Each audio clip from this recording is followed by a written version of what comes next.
Welcome back, viewers. This is Chungu cha Jamii. Today we are talking about how to take care of our elderly, why we are not supposed to neglect them, and how we are supposed to bridge in the gaps that we have between our elderly parents and the current generation we are having as the young ones. How we are supposed to build it and how we are supposed to work hand in hand with them. Before we went on a break, Mr. Elijah, you were telling us about the education system and how it's supposed to come in to teach us how to take care of the elderly. Yeah, that is true. And I want to say that the government has a role to make the society live in harmony. And one area we should focus on is on the curriculums that we are giving our children. And also look at, is it leaving some of the cohorts of our population? How are we training our children to understand the issues of aging population and how they counterattack them when they age? So I think from our schools to the level of getting old, we need to address those issues. Like, for example, when you are aging, maybe at the age of 50, maybe if I talk, I would say we start reducing the ability to see, ability to jump, ability to do things that we used to do in high speed also. You even reach a level where you start losing the ability to see clearly, maybe developing cataracts and all this. Are we training our children, young children, and the young population to understand there are those issues, challenges that come with age? So that if we understand them early, then we can understand our older people even before we go to for those greener pastures and things that we want to give. Then we understand those which they come with the age. I want to look at it the way you have put it. How do we gift our older people? How do we surprise them? And I tell you, let us not forget we have our constitution, and it gives rights to each and every citizen. As an older person, I have my favorite colors. I have my favorite choices, and I want to wear the way I've worn today, and you want to surprise me. Maybe a surprise comes once. That is acceptable. But you look at the population today. Many young people, because they are living outside their homesteads, they go once a year or even twice a year, and sometimes they want to surprise their parents with gifts. And you find that it is bringing, those gifts, some of them are bringing some conflict in the family. How? You buy your mother a dress that you think she likes very much, and then you give it to her. And for her, that is not the favorite style, fashion or design of the cloth, and therefore she feels that she wants to accept it because she wants to please you. But immediately you leave, she calls for somebody to give. Then you come back to the parent and you find your dress is not being used. You start asking, where is my dress that I gave you? She will never disclose that she gave to your friend because she did not like the fashion or the design of the cloth. So you'll find that there are so many things happening within our society and we are not communicating. These challenges, sometimes they stress the parents without our knowledge. Therefore, when you talk of neglect and isolation and even abusing, this means a lot, and we need more time to expound on those areas, because even if you buy me a shoe, maybe you bring me a brown shoe and it's not my favorite, I will keep it for you to be happy and maybe I'll not be using. This is a wasted resource that you intended to give, maybe knowing that you know what I want. Can I come in to support what you said? Yes. Or to anchor what Mr. Elijah said? There is a serious and urgent issues and needs that needs to be addressed now, right now, because I have people who are 83, 77, that age, And they complain a lot because there is a disconnect, a serious disconnect between the siblings and those elderlies because of the age gap. What I mean by this is this, that you may think because you're in Nairobi and you're doing very well financially in business, what you need is just to hire someone to take care of your mother back in the village. And so you make a call quickly and you say, find someone, how much do you want me to pay you? 10,000, okay, yeah, you can take care. But the person that you're engaging to stay with your elderlies back at home, he has no clue of what it takes to take care of an elderly person. So what is the solution? We have a lot of young people who are trained on elderly care.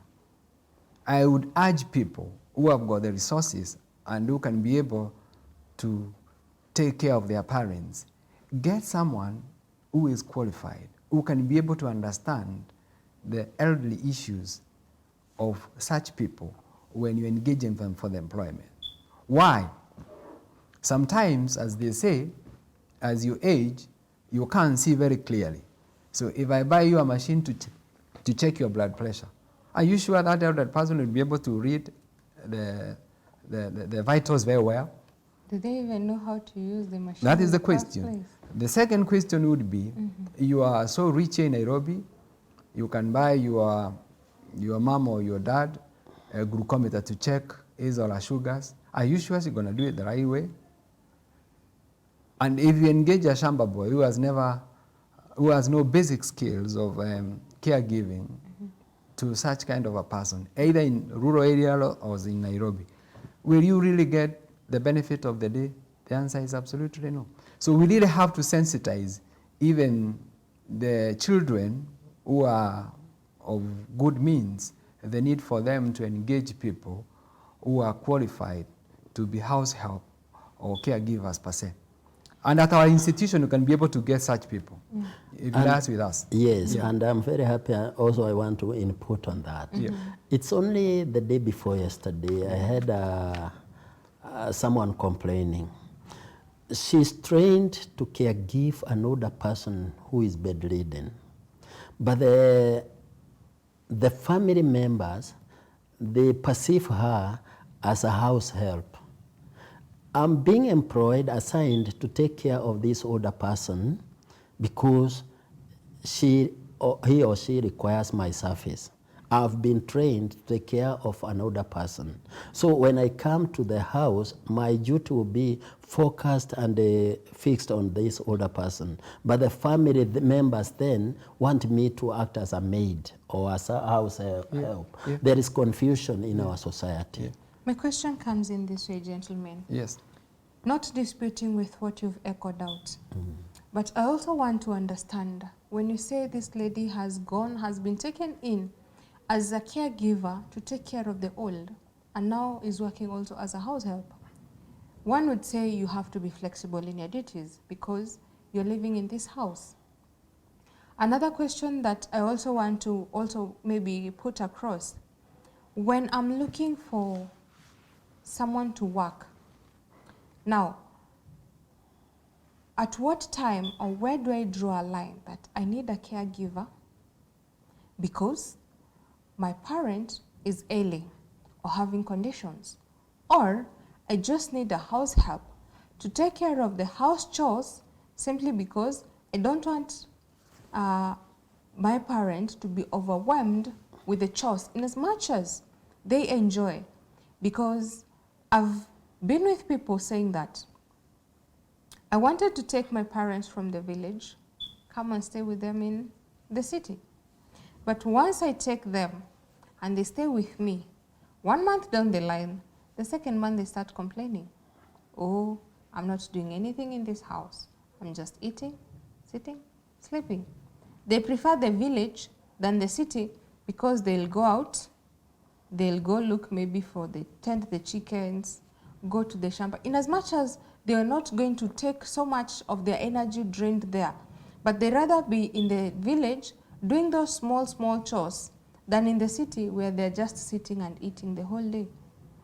Now, when I'm looking for these caregivers, Maybe when they're sick, this is where I need the professionalism of taking care of them, because also taking of the pressure, taking of the sugar levels, they also need the expertism.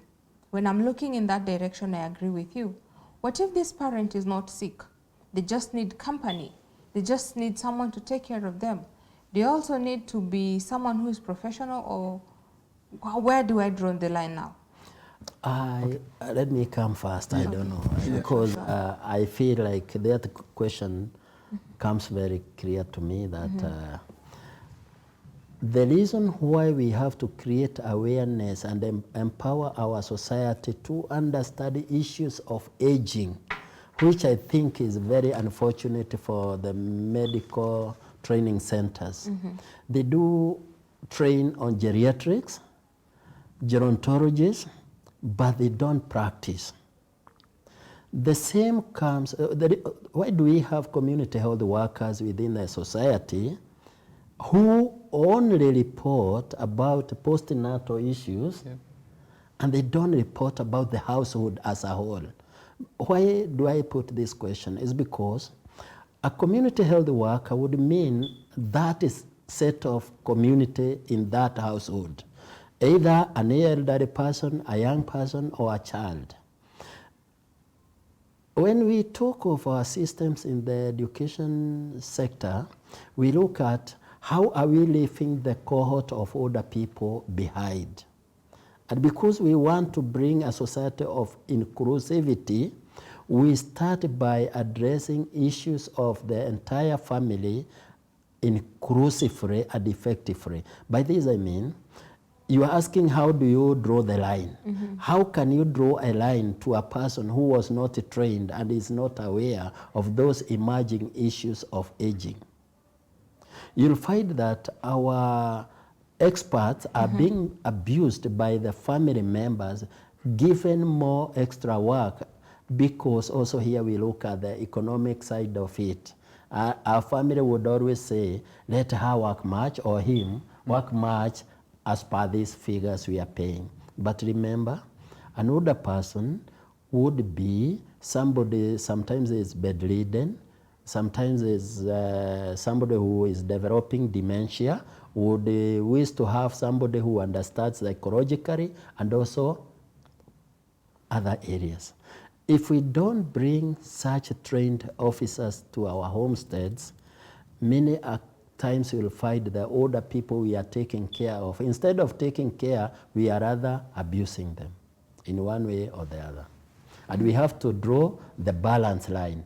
This caregiver is from which area to which area. We have to remit. If I'm coming to take care of an older person, do you know taking care means from either the toiletries, the dressings, the beddings, the food, the nutrition, and all this?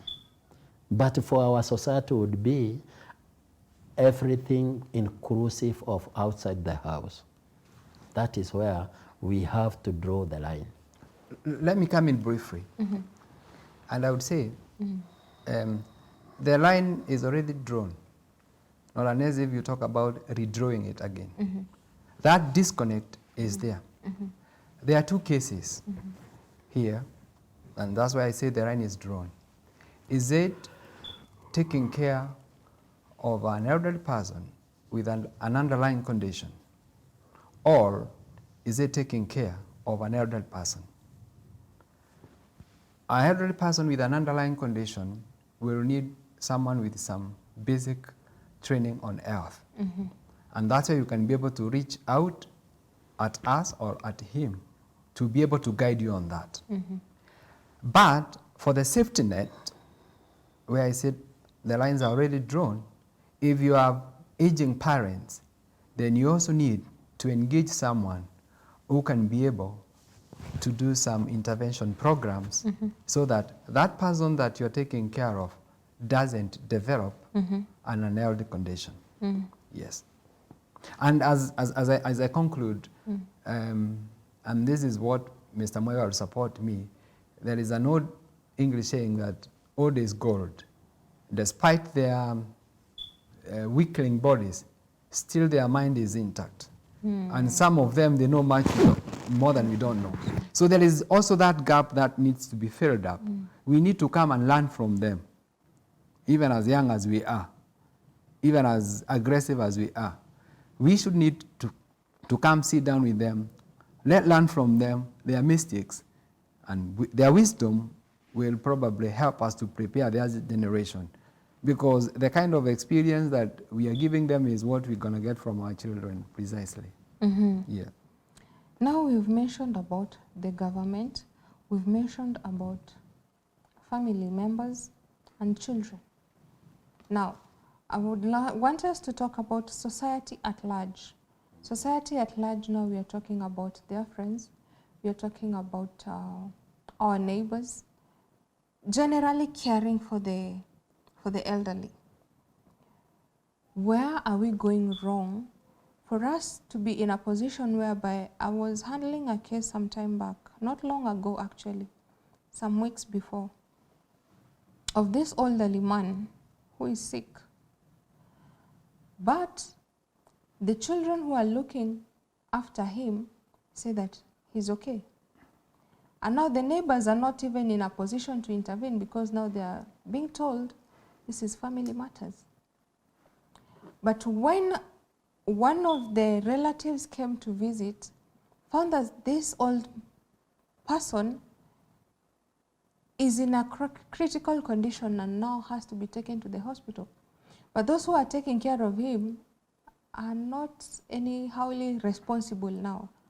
Now, my question comes in, where do the society now steps in to see you as the family members are not taking care of this old person, and now we have to step in and be maybe the responsible society or the responsible neighbors? It starts with the government, because the mandate of the government is to give security to its citizens. This is why we have the police, we have all sorts of armed forces and others. And also at the system we have the chiefs, the wazee wa nyumba kumi, and even the community health workers. They are entitled to go into every household. The worst is the government tends to forget older people into as much as now we have the protection systems for children, for people with disability, for women, and not for the older people. I call upon the parliamentarians to pass an act of parliament so that we can have a law that can give leeway for an outsider to go and see that older person who is being abused in the house. There are so many cases, and in fact, I experienced one like that, where an older person was confined in a house, and they are saying they are feeding his well, they don't allow visitors to go in, and even I called a chief so that we could go into the house. This is very unfortunate because the old man died before we could go in, and they had organized to go with the police. Because there are so many cases of abuse, and especially for men, older men who have property. Sometimes the children and maybe the mother, they can agree, and because they want to put him out because of maybe of property, they refuse him to walk out, they refuse people to come and visit him, and finally they reduce the food they are giving, and the man dies slowly, just because they want him to die quickly so that they can inherit the properties. These are critical issues that you are introducing, and it is very important if ever we have airtime, more days to come and educate our community. I would say, let the parliament give us an act of parliament that protects the older people. Of late, you have heard older people, even as they go to pick for their cash transfer, they are being killed later. And the country is silent about this. How much are we doing to counterattack this deaths of older people. What law is there to protect our older people? And you have asked a very good question, such Could you like hold on to that? Yes. We'll take a break. Viewers, I hope you're taking in notes to understand where the government is coming in, where you as a society is coming in. I'm learning that when the government should come in and help us to be able to take care of our society and the elderly, because we have organizations that are taking care of other departments but not of the old. We should think of that. We should learn and see what we can do as at a personal level, at a society level, at a family level, to be able to put this message out and help them at large, whether be it your family, may it be your neighbors, parents. You could be having parents who are not that old. You could be having your grandparents who are still alive. Why not take the initiative and the first steps to take care of them so that we'll be the living example of the society? We are going to take a short break. We'll be back with these gentlemen to have more insight from them. Continue sending in your comments, your question across all our social media networks. That's GBS TV Africa. Our SMS line is 21144. We'll be back shortly.